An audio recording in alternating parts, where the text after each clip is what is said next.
Welcome back to my YouTube channel Bright Study Exam पे आपका स्वागत है। उसी क्रम में हम नई वीडियो लेकर आए हैं।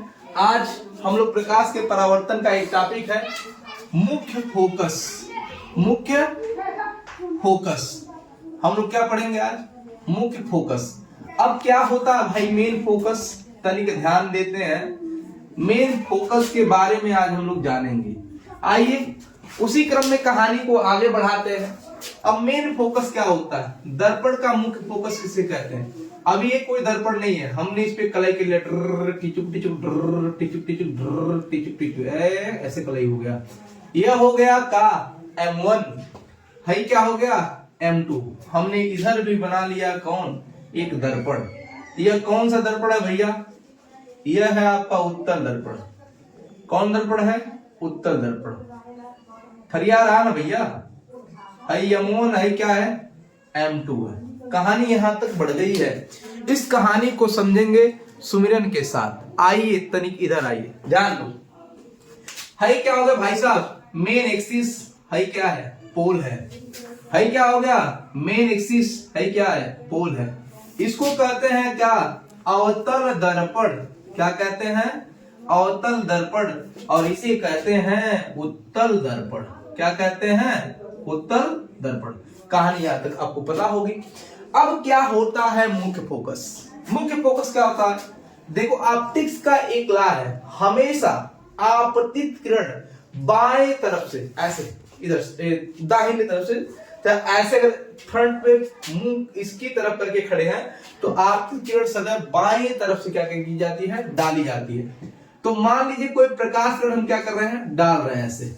ऐसे प्रकाश किरण कोई डाल रहे हैं तो मुख्य अक्ष के समांतर चलने वाली प्रकाश किरणें, मुख्य अक्ष के समांतर चलने वाली प्रकाश किरणें दर्पण से परावर्तन के पश्चात, दर्पण से परावर्तन के पश्चात जिस बिंदु से होकर जाती हैं, जिस बिंदु से होकर जाती हैं, ऐसे यहां भी कर लीजिए, मुख्य अक्ष के समांतर, इसके समांतर पैरेलल है ना बच्चों, मुख्य अक्ष के समांतर। अब देखिए इसके अंदर जाएगा नहीं क्योंकि यह परावर्तक तल है, इसी को ऐसे क्या करेगा? रिफ्लेक्ट कर देगा। इधर क्या करेगा? रिफ्लेक्ट कर देगा। तो हम मानेंगे इधर ये प्रकाश किरण जाके कहीं क्या कर रहा है? इधर से ये प्रकाश किरण क्या कर रहा है? कहीं से आ रहा है। क्लियर है? तो ये यहाँ क्या लिख देंगे? Capital F। यहाँ भी लिख देंगे क्या?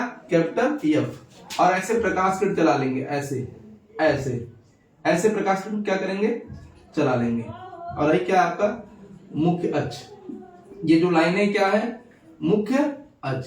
अब देखो, मुख्य अक्ष के समांतर चलने वाली प्रकाश किरणें, मुख्य अक्ष के समांतर चलने वाली प्रकाश किरणें, मुख्य अक्ष के समांतर चलने वाली प्रकाश किरणें दर्पण से परावर्तन के पश्चात जिस बिंदु पर मिलती हैं अथवा जिस बिंदु से आती हुई प्रतीत होती हैं उसे दर्पण का मुख्य फोकस कहते हैं। इसे कैपिटल F से प्रदर्शित किया जाता है।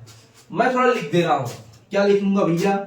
मेन फोकस का डेफिनेशन क्या भाई साहब? देखो, मुख्य अक्ष के समांतर, मुख्य अक्ष के समांतर चलने वाली प्रकाश किरणें, समांतर चलने वाली प्रकाश किरणें, मुख्य अक्ष के समांतर चलने वाली प्रकाश किरणें दर्पण से परावर्तन, दर्पण से परावर्तन, दर्पण से परावर्तन के पश्चात, के पश्चात, दर्पण से परावर्तन के पश्चात जिस बिंदु पर मिलती है, जिस बिंदु पर मिलती, जिस बिंदु पर क्या करती है?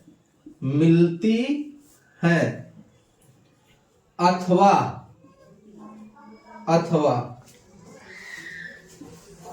आती हुई प्रतीत होती हैं, आती हुई प्रतीत होती है उसे दर्पण का मुख्य फोकस, उसे दर्पण है, दर्पण का मुख्य फोकस कहते हैं। क्या कहते हैं? मुख्य फोकस कहते हैं। इसे कैपिटल एफ से, किससे भाई साहब, इसे कैपिटल एफ से प्रदर्शित किया जाता है। इसे capital F, it is denoted by capital F, it is represented by capital F. ठीक है, चलो इसे कैपिटल एफ से प्रदर्शित किया जाता है। क्या किया जाता है भाई साहब, कैपिटल एफ से प्रदर्शित किया जाता है। यहां तो कोई परेशानी। अब देखो यह आपका डेफिनेशन हो गया, यह आपका क्या हो गया, डेफिनेशन हो गया। किसका, मेन फोकस का, मेन फोकस का। इसका स्क्रीनशॉट आप लोग ले लीजिए। ठीक है, बहुत अच्छे से। अब सुनिए, यहां से यहां तक का जो डिस्टेंस है, यहां से यहां तक दर्पण में सभी दूरियां था। जब हम आपको दर्पण में दूरी मापने का चिन्ह परिपाटी बताएंगे ना बच्चों, तो वहां बताएंगे, जब दर्पण में दूरी मापने का चिन्ह परिपाटी बताएंगे तो वहां बताएंगे कि दर्पण में सभी दूरियां दर्पण के ध्रुव से मापी जाती हैं। तो यहां से यहां तक का जो डिस्टेंस है, यहां से एक बीच का जो दूरी है, उसे कहते हैं का फोकस दूरी। हमारे और तुम्हारे बीच की दूरी बर्दाश्त हो गई क्या, कभी नहीं। इसलिए हमसे जुड़ो, जुड़ोगे तो पढ़ोगे, पढ़ोगे तो आगे बढ़ोगे। तो सेम ऐसे बच्चे देखो, हाई और हाई एक बीच का जो दूरी है वही के क्या कह दोगे, फोकस दूरी। अब भाई साहब यहाँ कहानी का बनने लगी, कुछ ऐसी बनने लगी कि यहाँ हम कैसे जानेंगे, यहाँ भी वही सेम मेथड भाई साहब, यहाँ से मापेंगे इसके बीच की दूरी को क्या कर देंगे, यहां से यहां तक की दूरी को क्या कर देंगे, फोकस दूरी। बात समझ में आया। और फोकस दूरी को दिखाते हैं स्मॉल एफ से, फोकस को दिखाते हैं कैपिटल एफ से, और फोकस दूरी को दिखाते हैं किससे, स्मॉल एफ से। बात आया समझ में। हाई फोकस, मेन फोकस को दिखाते हैं कैपिटल एफ से, और फोकस दूरी को दिखाते हैं स्मॉल एफ से।